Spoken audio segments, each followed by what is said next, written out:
ایک دفعہ کا ذکر ہے، کسی شہر میں ایک دولت مند سوداگر رہتا تھا۔ اس کی ایک ہی بیٹی تھی جو بہت سمجھدار اور خوبصورت تھی۔ سوداگر کی بیوی بہت عرصہ ہوا مر چکی تھی اور اب اتنے بڑے گھر میں یہی باپ بیٹی رہا کرتے تھے۔ جب سوداگر کی بیٹی جوان ہوئی تو باپ نے اس کی شادی ایک ایسے آدمی سے کرنی چاہی جو اس سے دگنی عمر کا تھا۔ لڑکی کو ایسے بوڑھے شخص سے شادی کرنا پسند نہ تھا۔ اس نے صاف صاف کہہ دیا کہ وہ ہرگز اس بوڑھے سے شادی نہیں کرے گی۔ سوداگر نے بیٹی کو سمجھایا کہ بوڑھا بہت امیر ہے اور اس سے شادی کر لینے کے بعد اس کی تمام جائیداد ہمارے قبضے میں ہوگی، مگر لڑکی نے اپنے باپ کی ایک نہ سنی۔ باپ بڑا لالچی تھا اور پتھر دل بھی۔ اسے بیٹی پر ذرا بھی ترس نہ آیا۔ اس نے بیٹی کو مکان میں قید کر دیا۔ جب بھی سوداگر مکان سے باہر جاتا، کمرے کے بڑے دروازے پر تالا ڈال دیتا۔ بہت دن اسی طرح گزر گئے۔ آخر لڑکی اس قید سے آزاد ہونے کی ایک انوکھی تدبیر سوچی۔ اس نے ایک روز باپ سے کہا، ابا جان، میں آپ کو ناراض کرنا نہیں چاہتی۔ جس بوڑھے شخص سے آپ میری شادی کرنا چاہتے ہیں، میں اسے اس شرط پر اپنا شوہر مان لوں گی کہ آپ میری ایک خواہش پوری کرنے کا وعدہ کریں۔ لڑکی کی یہ بات سن کر سوداگر نہایت خوش ہوا اور فوراً بول اٹھا، ہاں ہاں بیٹی، میں تمہاری ہر خواہش پوری کرنے کے لیے تیار ہوں۔ شرط یہ ہے کہ جہاں میں چاہتا ہوں وہاں تم شادی کرنے کو تیار ہو جاؤ۔ جلد بتاؤ تمہاری خواہش کیا ہے؟ لڑکی نے کہا، ابا جان، میں چاہتی ہوں کہ آپ مجھے 1000 اشرفیاں دیں تاکہ میں ایک ایسا شمعدان بنواؤں جس میں 40 شمعیں روشن کی جا سکتی ہوں۔ 1000 اشرفیاں سونے کا شمعدان؟ باپ نے بڑے حیرت سے پوچھا۔ ہاں پیارے ابا، میں ایسا ہی شمعدان بنوانا چاہتی ہوں۔ مہربانی کر کر آج ہی سونار کو بلوائے تاکہ میں اسے ہدایت دے دوں۔ اسی دن سوداگر نے ایک ماہر سونار کو بلایا اور کہا کہ جیسا شمعدان میری بیٹی بنوانا چاہتی ہے، جلد سے جلد بنا کر دے دو، اور دیکھو اجرت کی فکر نہ کرنا، بس چیز میری بیٹی کی پسند کے مطابق ہونا چاہیے۔ سونار نے کہا کہ جناب، آپ فکر نہ کریں، میں ان کی ہدایت کے مطابق ہی کام کروں گا۔ تب سوداگر کی بیٹی نے سونار کو ہدایت کی کہ جب شمعدان بناؤ تو اس کے اندر اتنی جگہ رکھنا جہاں میں آسانی سے چھپ سکوں، اور اس میں ایسا دروازہ بھی بنانا جسے میں اندر ہی سے جب چاہوں کھول لوں اور جب چاہوں بند کر دوں۔ یہ کہہ کر لڑکی نے سونار کو ایک قیمتی ہیرا دیا اور اس سے کہا کہ اس خفیہ دروازے کا ذکر سوداگر سے ہرگز نہ کرنا۔ 1000 سونے کی اشرفیاں اس ہیرے کے علاوہ سونار کو دے گی، جنہیں پگھلا کر سونے کا شمعدان اس نے بنایا تھا۔ چند روز بعد سونار نے سونے کا بہت بڑا اور نہایت خوبصورت شمعدان سوداگر کے گھر پہنچا دیا۔ لڑکی نے اپنے باپ کی آنکھ بجا کر اس کا خفیہ دروازہ کھولا اور اس میں 1 ہفتے کی خوراک اور پانی کا ذخیرہ چھپا دیا۔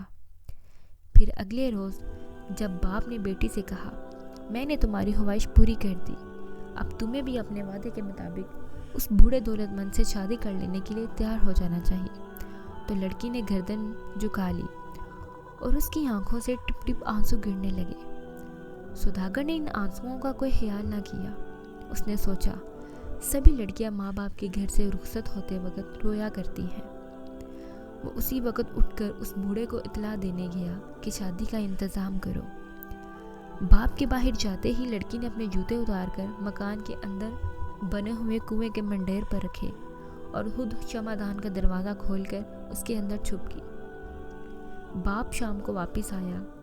اس نے ادھر ادھر دیکھا، بیٹی کا کوئی نشان نہ پایا۔ مکان کا چپا چپا گوشہ گوشہ چھان مارا، لیکن بے سود آخر اس کی نگاہ کنویں کے منڈیر پر پڑے ہوئے جوتوں کی طرف کی۔ وہ ایک دم دھاڑے مار مار کر رونے لگا۔ اس نے سمجھا لڑکی شادی کے خوف سے کنویں میں ڈوب کر مر گئی۔ ہائے میرا بیڑا غرق ہو، اس نے اپنے ہی سینے پر تو تھپڑ مارتے ہوئے کہا، میں ہی اپنی بیٹی کا قاتل ہوں۔ اسے میں نے ہی کنویں میں ڈوب جانے پر مجبور کیا۔ اگر وہ اس بڈھے امیر سے شادی کرنا نہیں چاہتی تو کیا حرج تھا، میں اس کی شادی کسی نوجوان سے کر دیتا۔ ہائے ہائے، یہ سب میرے کرتوتوں کا نتیجہ ہے۔ دیر تک آنسو بہانے کے بعد وہ چپ ہوا، پھر اسے احساس ہوا کہ اگر شہر کے کوتوالوں کو پتہ چل گیا کہ اس کی بیٹی نے کنویں میں کود کر خودکشی کر لی ہے اور پولیس کے سپاہیوں نے آن کر لاش کنویں میں سے نکال لی، تو نہ وہ صرف شہر بھر میں بلکہ پورے علاقے میں بھی بدنام ہوگا، بلکہ ہو سکتا ہے بادشاہ اسے قید کی سزا بھی دے دے۔ لہٰذا خاموش ہی رہنا بہتر ہے۔ اگر کوئی بیٹی کے بارے میں پوچھے گا تو میں کہہ دوں گا کہ وہ اپنی پھوپھو کے پاس شہر میں چلی گئی ہے۔ لیکن سوداگر کی خوش قسمتی کہ کسی نے بھی اس کی بیٹی کے یوں گم ہو جانے کے بارے میں کچھ نہ پوچھا، مگر سوداگر کے دل پر ایسا صدمہ تھا کہ جو ہی وہ اپنے کام کاج سے فرصت پا کر گھر میں داخل ہوتا، پیاری بیٹی کی تصویر اس کی آنکھوں کے سامنے گونجنے لگتی۔ وہ منہ چھپا کر دیر تک چپکے آنسو بہاتا رہتا۔ سونے کا وہ بڑا سا شمع دان سوداگر کے رنج میں اور اضافہ کرتا۔ کس شوق سے پیاری بیٹی نے یہ شمع جان بنوایا تھا، اور اسے ایک دفعہ بھی اس میں شمع روشن کرنا نصیب نہ ہوا۔ یہ سوچ کر سوداگر کی ہچکی بن جاتی۔ آخر اس نے فیصلہ کیا کہ شمع دان سونار کو واپس کر دے اور اسے کہے کہ اسے بیچ کر جو قیمت ملے وہ مجھے دے دو۔ شمع دان نہایت خوبصورت اور قیمتی تھا۔ سونار خوشی اسے اٹھا کر اپنے دکان میں لے گیا اور شیشے کی ایک الماری بنوا کر اس میں سجا دیا۔ اسی روز بادشاہ کا بیٹا گھوڑے پر سوار ہو کر صرافہ بازار میں کچھ زیور خریدنے آیا۔ ان دنوں اس کی شادی ہونے والی تھی اور وہ اپنی ہونے والی دلہن کے لیے اپنے پسند کے زیور خریدنا چاہتا تھا۔ سونے کے اس شمع دان پر شہزادے کی نگاہ پڑی تو وہ بہت خوش ہوا۔ ایسا شمع دان تو شاہی محل میں بھی نہ تھا جس میں 40 شمعیں روشن ہوں۔ شہزادے نے منہ مانگی قیمت دے کر شمع دان خریدا اور اپنے غلاموں کو حکم دیا کہ اسے احتیاط سے محل میں لے جاؤ اور خاص اس کمرے میں سجا دو جہاں ہم سویا کرتے ہیں۔ غلاموں نے شمع دان لے جا کر شہزادے کی شاندار خوابگاہ میں مسہری کے نزدیک ہی سجا دیا۔ اس شمع دان کے آنے سے خوابگاہ کی شان ہی دوبالا ہوگی۔ شہزادہ اسے دیکھ کر خوش ہوتا تھا۔ شہزادے کی عادت تھی کہ وہ صبح کا ناشتہ اور رات کا کھانا اپنے خوابگاہ ہی میں کھایا کرتا تھا۔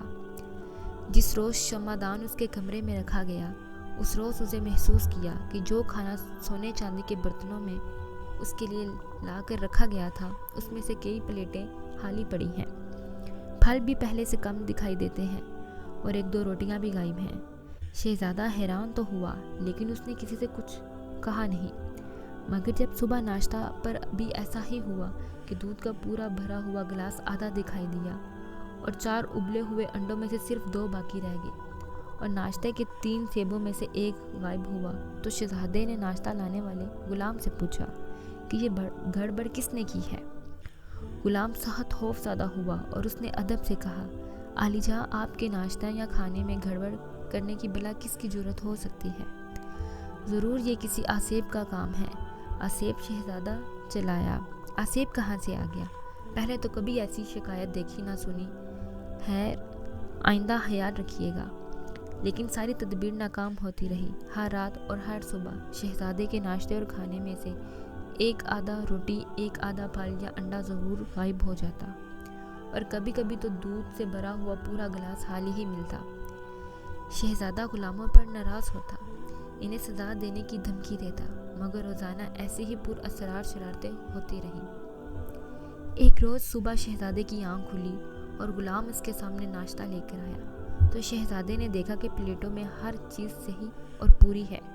اس نے غلام کو حکم دیا کہ ناشتہ میز پر رکھ کر چلا جائے۔ اس کے بعد اس نے غسل خانے میں جا کر ہاتھ منہ دھویا اور پھر اپنے خوابگاہ میں آیا۔ آتے ہی اس کی نظر ناشتے کے برتنوں پر پڑی۔ حیرت سے منہ کھلے کا کھلا رہ گیا۔ اسے احساس ہوا کہ شاید غلام ٹھیک ہی کہتے ہیں، ضرور اس کمرے میں کسی بھوت پریت نے ڈیرا جما لیا ہے۔ ناشتے میں سے چیزیں غائب ہو کر کہاں جاتی ہیں؟ شہزادے نے دیکھا کہ 4 انڈوں میں سے 1 انڈا رہ گیا ہے، دودھ کا گلاس آدھا رہ گیا ہے اور 2 سیب بھی غائب ہیں۔ کوئی اور ہوتا تو ڈر کر اس کمرے ہی کو خالی کر دیتا اور اس میں اکیلے سونے کا خیال تک نہ لاتا، لیکن وہ بہت بہادر شہزادہ تھا۔ اس نے سوچا، یہ کیسا بھوت ہے جو ہم انسانوں کی طرح ناشتے اور کھانے کا شوق رکھتا ہے، اسے پکڑنا چاہیے۔ چنانچہ اس نے فیصلہ کیا کہ ایک رات جا کر کاٹے گا اور دیکھے گا کہ یہ پر اسرار بھوت آتا کدھر سے ہے۔ وہ جھوٹ موٹ اپنی مسہری میں لیٹ کر سو گیا۔ آدھی رات ہوئی تو اس کے کان میں عجیب سی آواز آئی۔ اس نے آہستہ سے گردن موڑ کر سرہانے کی طرف دیکھا۔ سونے کے شمعدان میں سے ایک شگاف بن رہا تھا۔ پھر دیکھتے ہی دیکھتے اس شگاف میں سے ایک نہایت خوبصورت لڑکی باہر نکلی۔ اس نے سوئے ہوئے شہزادے کو ایک نظر دیکھا، پھر اس میز کی طرف دبے پاؤں بڑھی جس پر شہزادے کے لیے رات کا کھانا چنا رکھا تھا اور جو شہزادے نے جان بوجھ کر نہیں کھایا تھا۔ لڑکی کرسی پر بیٹھ گئی اور جلدی جلدی کھانا ہڑپ کرنا شروع کر دیا۔ شہزادہ کبھی کبھی آنکھیں کھول کر لڑکی کو دیکھ لیتا۔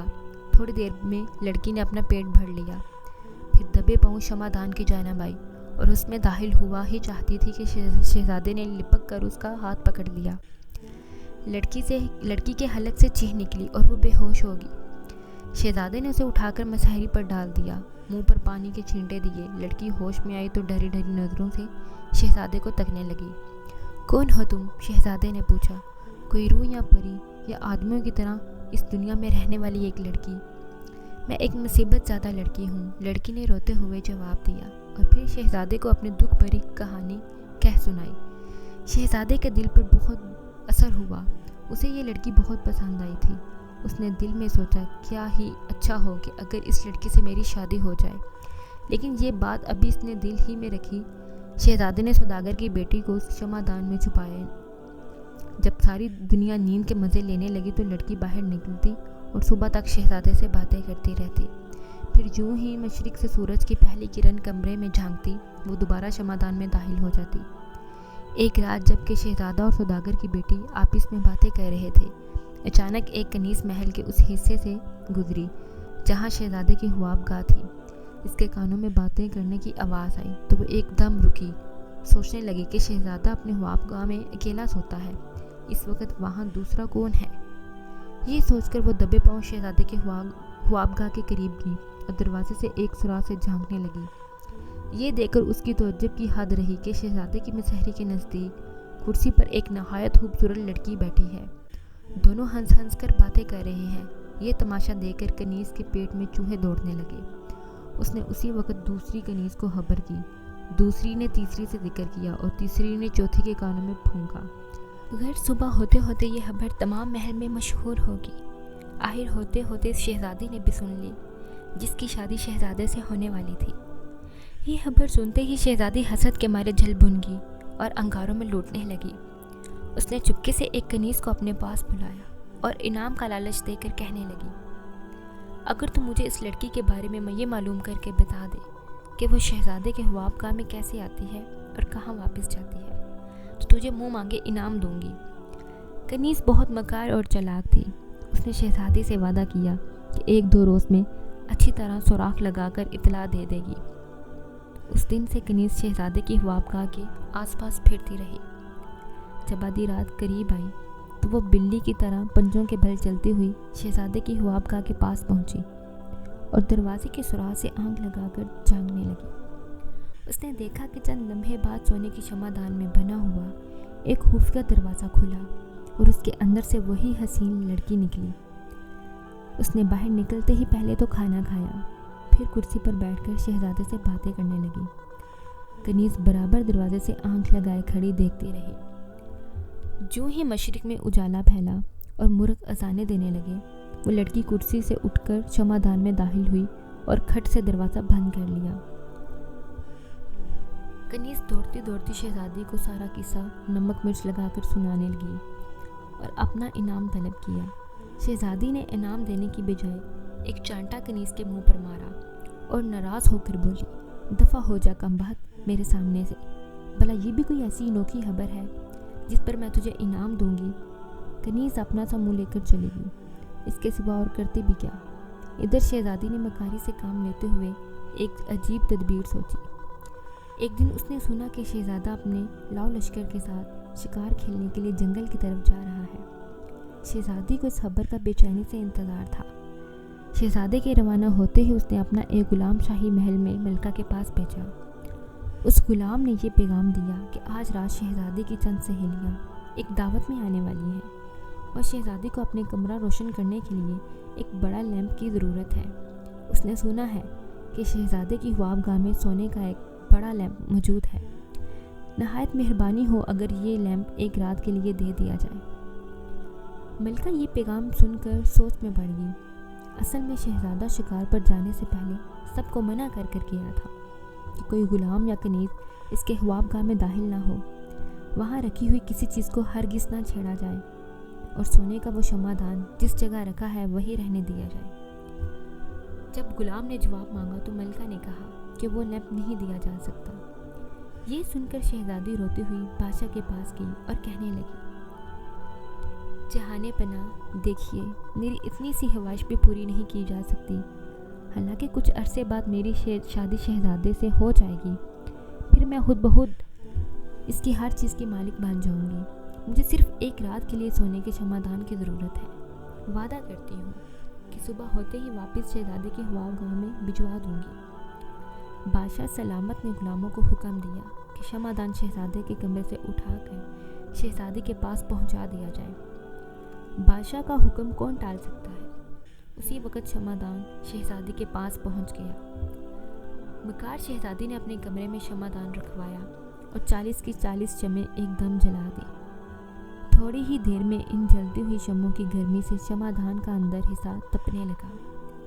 بیچاری سوداگر کی لڑکی جل جانے کی خوف سے مجبور ہو کر دروازہ کھولا اور باہر نکل کر بھاگی، لیکن زیادہ دور نہ جا سکی اور وہی کمرے کے فرش پر گر کر بے ہوش ہو گئی۔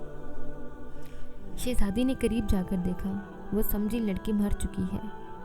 اسی وقت اس نے اپنے حبشی غلام کو طلب کیا اور کہنے لگی، دیکھو اس مری ہوئی لڑکی کو کسی کپڑے میں باندھو اور قلعے کے باہر پانی سے بھری ہوئی خندق میں پھینک دو،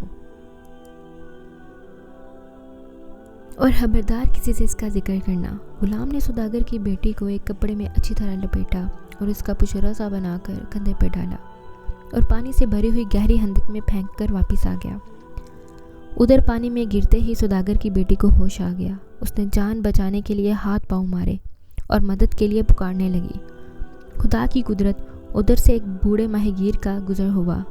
اس نے لڑکی کے چیخنے چلانے کی آوازیں سنی اور خندق کی طرف دیکھا تو لڑکی ڈوبتی نظر آئی۔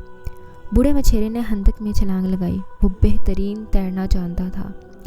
لپکا ہوا گیا اور سوداگر کی بیٹی کو گھسیٹ کر خندق کے کنارے لے آیا، پھر اسے اپنے گھر لے گیا اور حال احوال پوچھا گیا، مگر اس نے صرف اتنا کہا کہ بابا میں ایک مصیبت زدہ لڑکی ہوں، میرا ٹھکانہ کوئی نہیں، آج سے میں آپ کی بیٹی ہوں۔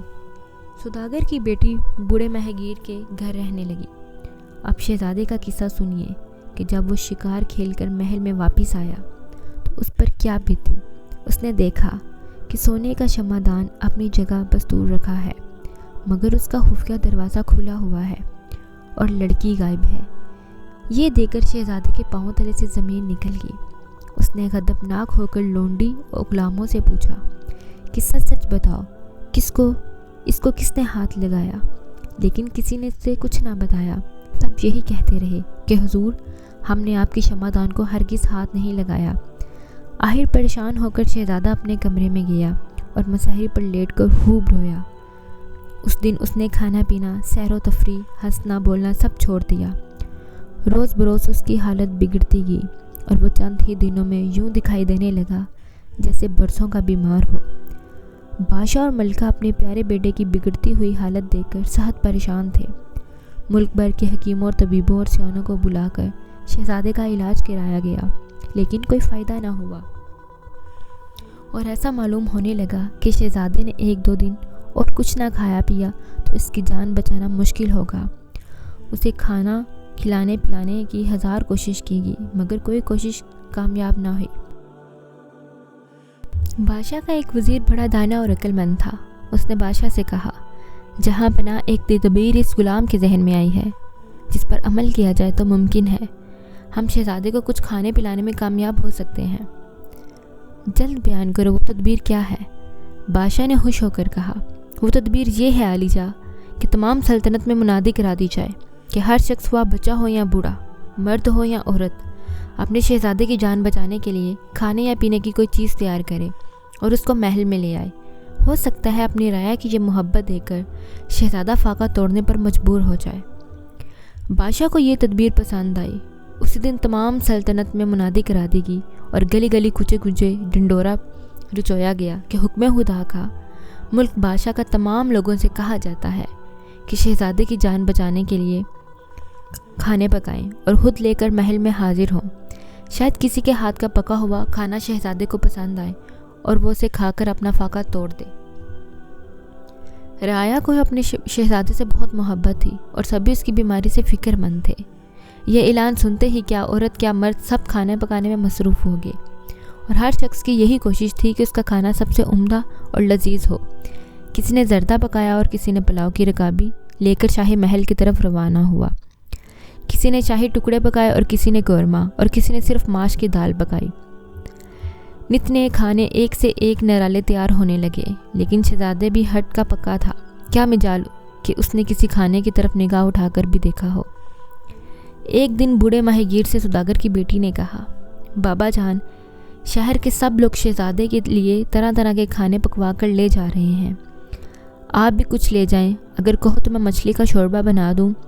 ماہی گیر نے ٹھنڈی آہ بھر کر جواب دیا، بیٹی، ہمارے نصیب ایسے کہاں کہ شہزادے ہمارے گھر کا پکا ہوا شوربہ قبول کرے۔ بڑے بڑے امیروں اور رئیسوں اور وزیروں کے گھروں سے لذیذ کھانے پک کر شہزادے کے لیے جا رہے تھے اور وہ انہیں آنکھ اٹھا کر بھی نہیں دیکھتا۔ بھلا ہمارے شوربے کو کون پوچھے گا؟ آپ لے کر تو جائیں بابا جان، کیا خبر شہزادے کو مچھلی کا شوربہ پسند ہی آ جائے۔ لڑکی نے کہا، اچھا بیٹی، تو پھر پکا دو مچھلی کا شوربہ۔ سوداگر کی بیٹی نے بڑی محنت سے مچھلی کا نہایت مزیدار شوربہ بنایا اور مٹی کے ایک پیالے میں بھر کر ماہی گیر کو دیا کہ ابھی اسے لے جائیں اور شہزادے کی خدمت میں پیش کیجیے۔ چلتے وقت سوداگر کی بیٹی نے چپکے سے ایک انگوٹھی شوربے میں ڈال دی۔ یہ انگوٹھی شہزادے کی تھی جو اس نے ایک دن سوداگر کی بیٹی کو تحفے میں دی تھی۔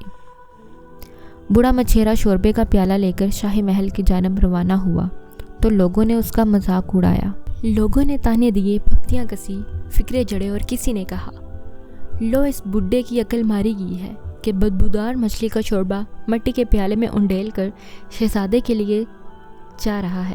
اور دوسرے نے آواز لگائی، بڑے میاں، اس گستاخی پر سولی پر لٹکا دیے جاؤ گے۔ شوربہ لے جانا ہی تھا تو کسی عمدہ برتن میں لے جاتے۔ اور تیسرے نے کہکا لگا کر کہا، شاید بڑے میاں کو کچھ انعام ملنے کی امید ہوگی، ارے یہی سے واپس چلے جاؤ۔ اور چوتھا بولا، چلے ہیں شہزادے کے لیے مچھلی کا شوربہ لے کر، جیسے وہ انہی کے شوربے سے اپنا فاقہ توڑیں گے۔ ارے بے وقوف بڈھے، شہزادے نے بڑے بڑے امیروں اور وزیروں کے گھروں کا کھانا قبول نہیں کیا تو تجھے کون گاس ڈالے گا؟ غرض شاہی محل تک یوں ہی لوگوں نے آوازیں کسیں اور ماہی گیر کا خوب مذاق اڑایا۔ وہ بیچارہ بھی سوچتا کہ واقعی میری یہ اوقات کہاں کہ شہزادے کے حضور یہ شوربہ لے کے جاؤں۔ کئی دفعہ دل میں خیال آیا کہ یہیں سے الٹے قدموں گھر چلا جاؤں، مگر پھر لڑکی کے بارے میں سوچتا کہ اس نے کتنے چاؤں سے یہ شہزادے کے لیے شوربہ تیار کیا ہے۔ اگر میں واپس گیا تو اس کا ننھا سا دل ٹوٹ جائے گا۔ ہاں، اگر شہزادے نے تحفہ قبول نہ کیا تو پھر میرا کیا قصور؟ اس طرح کی باتیں دل سے کرتا بوڑھا مچھیرا آخرکار شاہی محل میں داخل ہو گیا۔ بادشاہ کی جانب سے عام اجازت تھی کہ جو بھی شخص شہزادے کے لیے کھانا لے کر آئے اسے مت روکو۔ درباروں اور غلاموں نے جھٹ پٹ مچھیرے کو شہزادے کے سامنے لے جا کر کھڑا کر دیا۔ شہزادے نے ایک نگاہ بوڑھے ماہی گیر پر ڈالی اور پھر نہ جانے کیا ہوا کہ ایک دم اٹھ کر بیٹھ گیا۔ اس نے حکم دیا کہ بوڑھے کے ہاتھ سے پیالہ لے لیا جائے۔ غلاموں نے پیالہ ماہی گیر سے لے کر شہزادے کو دے دیا۔ کیسی عمدہ خوشبو ہے اس شوربے کی، شہزادے نے کہا اور مزے لے کر پینا شروع کر دیا۔ سب حیران پریشان تھے کہ بوڑھے کی قسمت خوب جاگی۔ شہزادے نے گھٹا گھٹ سارا شوربہ پی لیا اور اب جو پیالے کی تہ میں نگاہ پڑی تو اپنی وہی انگوٹھی دکھائی دی جو شمع دان والی لڑکی کو دی تھی۔ انگوٹھی دیکھتے ہی شہزادہ اچھل پڑا، یوں لگا جیسے جان میں جان آ گئی۔ اس نے بےتابی سے بوڑھے ماہی گیر کا ہاتھ پکڑا اور اسے ایک طرف لے گیا اور بولا، بڑے میاں جلدی بتاؤ یہ شوربہ کس نے پکایا تھا؟ تب ماہی گیر نے شہزادے کو شروع سے آخر تک سارا قصہ سنایا کہ کس طرح قلعے کے ہندک میں سے اس نے ایک ڈوبتی ہوئی لڑکی کو بچایا، پھر اسے گھر لے گیا اور اپنی بیٹی بنا کر رکھا۔ یہ شوربہ اس لڑکی نے تیار کیا ہے۔ شہزادے نے اسی وقت دربار کے امیروں اور وزیروں کو حکم دیا کہ وہ اپنی بیگموں اور بوڑھے ماہی گیر کے گھر بھیجنے اور نہایت عزت سے اس کی بیٹی کو شاہی محل میں لے آئے۔ شہزادے کے حکم کی تعمیر ہوئی۔ سوداگر کی بیٹی شاہ محل پہنچا دے گی۔ شہزادے نے اس سے تمام حالات معلوم کیے۔ اس نے رو رو کر اپنی داستان سنائی۔ بادشاہ کو بھی اس واقعے کا پتہ چل گیا اور اس نے حکم دیا کہ مکار شہزادی سے شہزادے کی منگنی توڑ دی جائے۔ تیسرے روز شہزادہ اور سوداگر کی بیٹی کی شادی بڑی دھوم دھام سے ہوئی۔ تمام سلطنت میں چراغاں کیا گیا، گانا بجانے کی محفلیں ہوئیں، جا بجا آتش بازی چھوڑی گئی، غریبوں میں کھانا تقسیم کیا گیا اور بوڑھے ماہی گیر کو شہزادے نے اپنے محل میں ایک شاندار اور سجایا کمرہ رہنے کے لیے دیا اور وہیں اس نے اپنی باقی عمر خدا کی عبادت میں کاٹ دی۔